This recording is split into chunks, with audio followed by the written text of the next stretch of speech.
Welcome to Pomodoro Joe for Thursday, July 20th, 2023. Yeah, it's 2023, isn't it?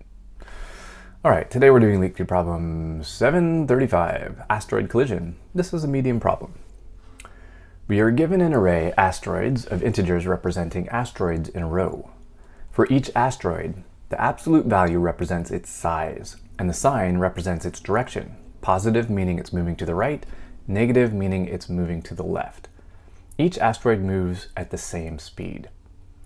Find out the state of the asteroids after all collisions. If two asteroids meet, the smaller one will explode. If both are the same size, both will explode. Two asteroids moving in the same direction will never meet. All right, and then we have some examples.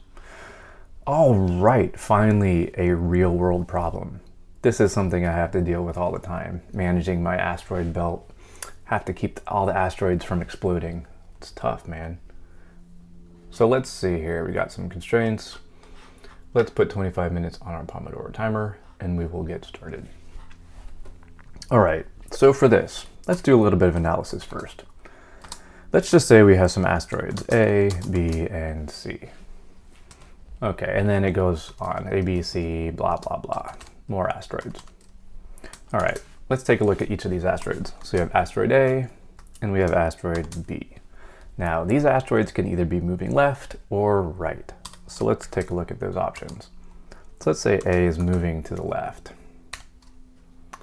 All right, let's see, let's do it this way. There, A is moving left. Now there are basically four options. This is a truth table, standard binary type problem. So if this were binary, like if we were just looking at binary numbers, we would have 0, 0, 0, 1, 1, 0, and 1, 1. Let's just do that really quick here. Now, if this were a binary problem, which it kind of is, just disguised as an asteroid problem. So we've got 0, 0, 0, 1, 1, 0, 1, 1. These are all the different states. This is what we call a truth table. Now our zeros will represent left and our ones will represent right. So we've got left and left. Cool. Now if we got both of our asteroids going left, there's no problem.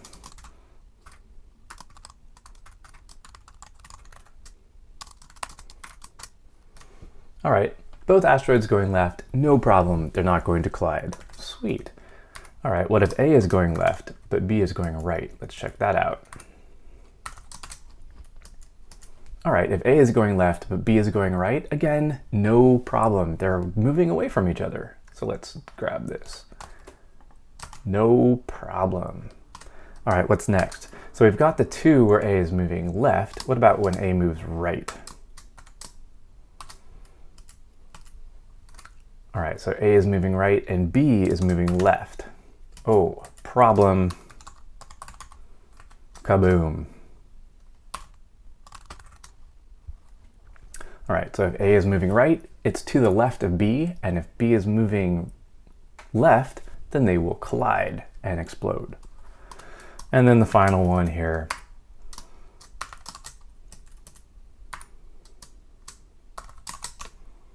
If A is moving right and B is moving right, again, there's no problem because they're both moving the same direction. So this is our truth table. This is pretty good, actually. It means that 3 out of 4 are no problem at all. There's just this one where we have a problem. Sweet. So let's implement some solution to this. All right. So basically for this one, I already kind of know I want to use a stack, but I think that's just based on my experience. Anytime I run across a problem like this, where it's like something is going to depend on the things that came before it, oftentimes you might need a stack. All right, another thing with this one, the thing that came before it might have to be altered because let's imagine we have A, it's moving to our right, and B is moving left, and let's say B is massive. B is this huge asteroid. It's just gonna plow through all of the other asteroids to its left. So it's not just A. If we had A, B, C, D, E, if E is this giant asteroid moving from right to left, it will just crush all of the other asteroids in the path. So it's not just the immediate asteroid preceding, or the asteroid immediately preceding that asteroid. It could be all of the other asteroids in our asteroid belt. So for this, we'll need to keep something that we can modify. So for that, I'm going to use a stack. So we have a stack, it's just our standard list. And now for every single asteroid, we're going to throw an asteroid on the stack, then check the next asteroid and compare the two, the top of the stack versus our current asteroid, and see which one of these situations we find. All right, let's do that. So for every asteroid,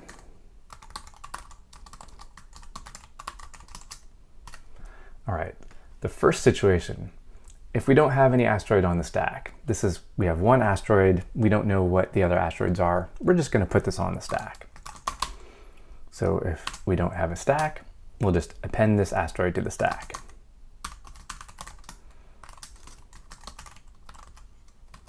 And then we'll continue. We'll just move on to the next asteroid. All right, so now we've got some asteroid on our stack. There's some asteroid to the left of us. We have this current asteroid. Let's just check these situations. Let's see what direction they're going. So I'm going to have some helper variables here. So A moving left. All right, this tells us here, if it's a positive, it's moving right. If it's negative, it's moving left. So if A is moving left, that means that A, which is going to be the top of our stack, actually, let's just do that here, make this easier on ourselves. A will be stack at the top, and B is our asteroid. We can always come back and clean this up later. All right, so we grab asteroid A, asteroid B. If A is moving left, that means A is less than 0. That's moving left. And if B is moving left, that's B is less than 0.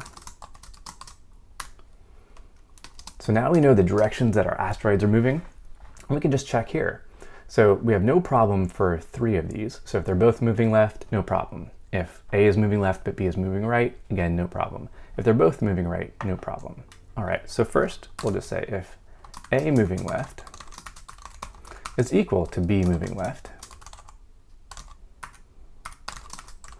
So these are 2 situations. If they're both moving left or if they're both moving right, if they're both moving the same direction, there is no problem. All right, no problem, but we do need to keep track of our asteroids. So for this case, we need to put our asteroid on the stack. So stack.append this asteroid. So we're looking at this asteroid, we're comparing it to the rest of our asteroids in the asteroid belt. We only really need to compare it to the first one. And if they're moving the same direction, let's put this asteroid into our asteroid belt. Just hold on to it so we can keep track of it. All right. Otherwise, what's the other situation where we have no problem? That's if they are, let's say I got this one, it's this one, when they're moving away from each other. All right. So if A, but it has to be specifically A is moving left, and B is not moving left. That means B is moving right. So if A is moving left, but B is moving to the right, we're all good.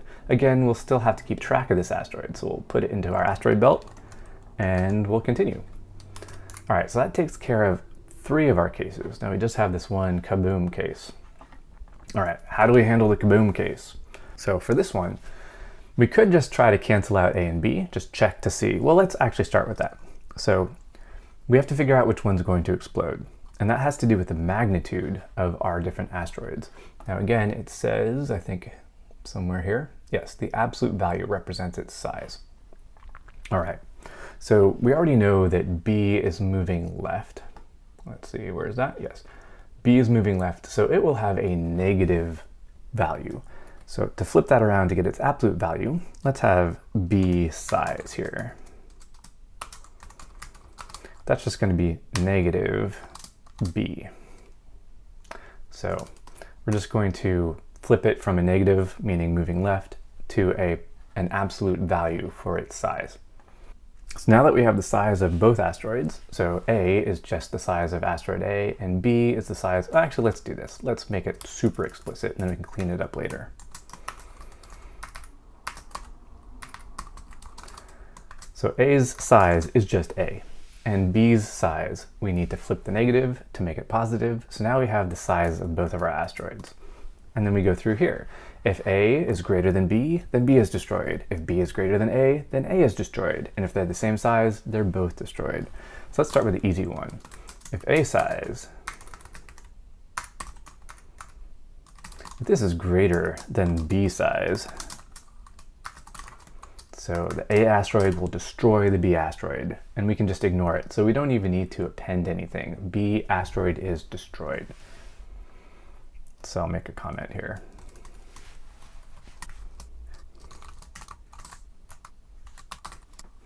All right, so we can actually set B equal to none. It's destroyed. Boom, done. All right, what's next? If A size is equal to B size,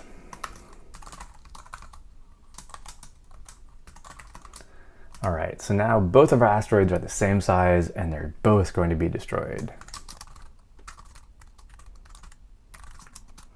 All right, both A equals none and B equals none. All right, but there's one thing we do need to do in this case. So we still have A at the top of our stack here, but it's been exploded. So we actually have to pop this off the stack. So let's see, stack dot pop, and it's pop at -1. All right, A gets exploded, it's gone. B gets exploded, it's gone, and we're done. All right, finally, if A is less than B. So I could do another if statement here. Oh, sure, why not? We'll make it super explicit. This is the only case left, so we don't really need to do this, but let's do it anyway. All right. So if our A size is less than our B size, then B will just demolish A. But that's not the end.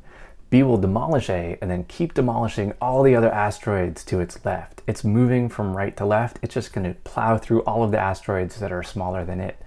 So we actually need to do some extra work here. So while we have some stack,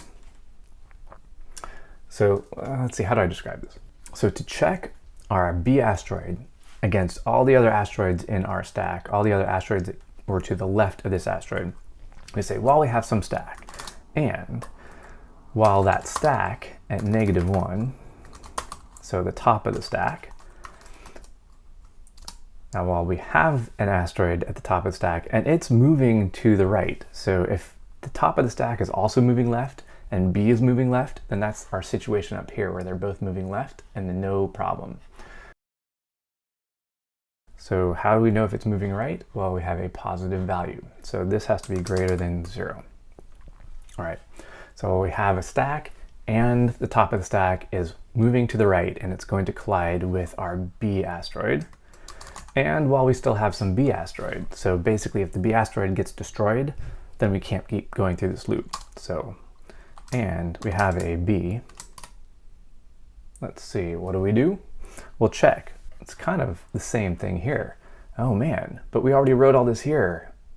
I don't want to have to write all this again in here. Well, let's not do it all again. Let's just do this while loop up here. So this A is just the top of the stack. So why don't we just move this while loop up here, grab our A size, B size, and do everything inside here. Hopefully that's not too confusing. Well, let's do it this way first. Let's just do all of this.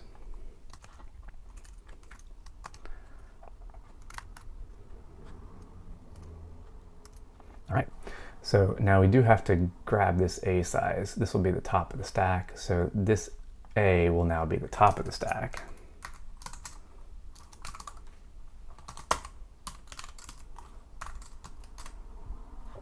And then we still have to do A size and B size, although B size doesn't actually change here because it's the same asteroid.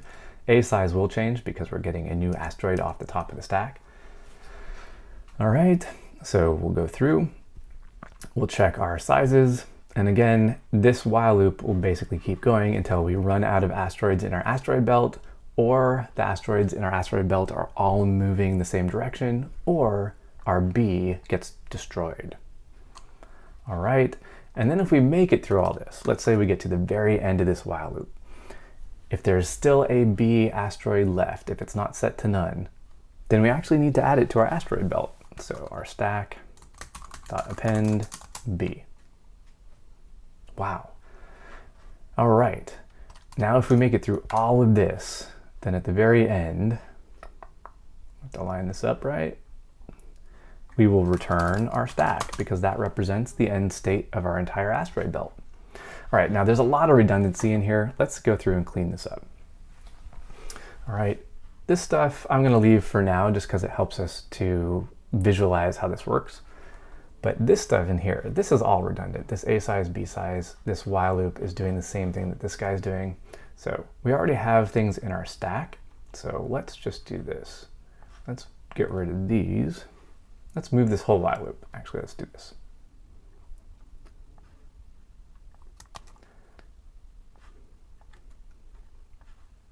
We'll shorten this whole thing up. Let's just make sure this still looks like it makes sense. So we go through, we've handled our cases where they're all moving the same direction or away from each other, no problems here.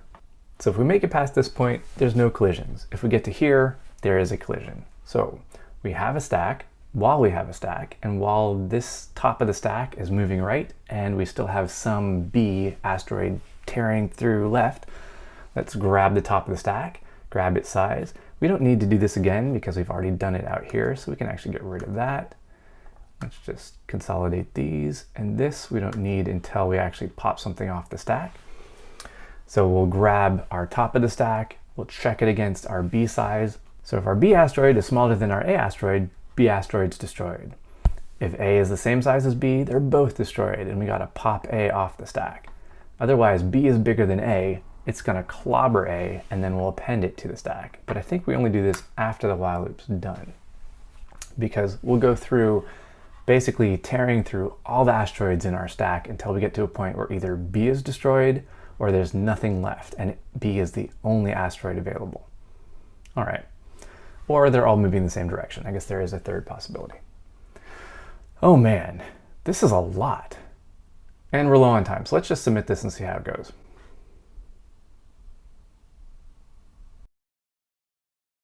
Return type integer. What?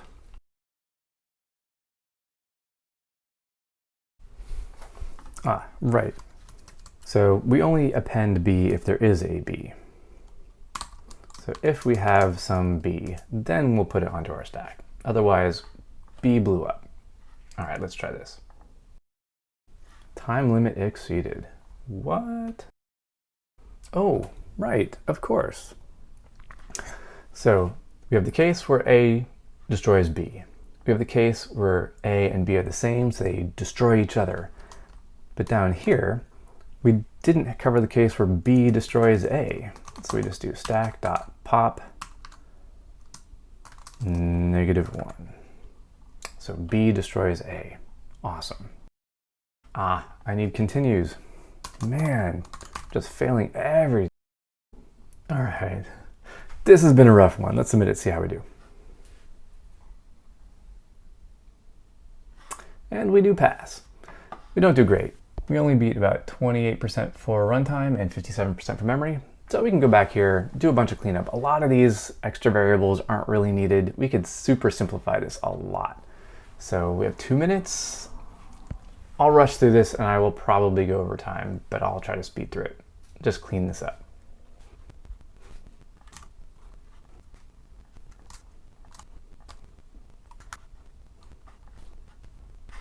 All right, now we're at 66% for runtime, 25% for memory, so that's a little bit better.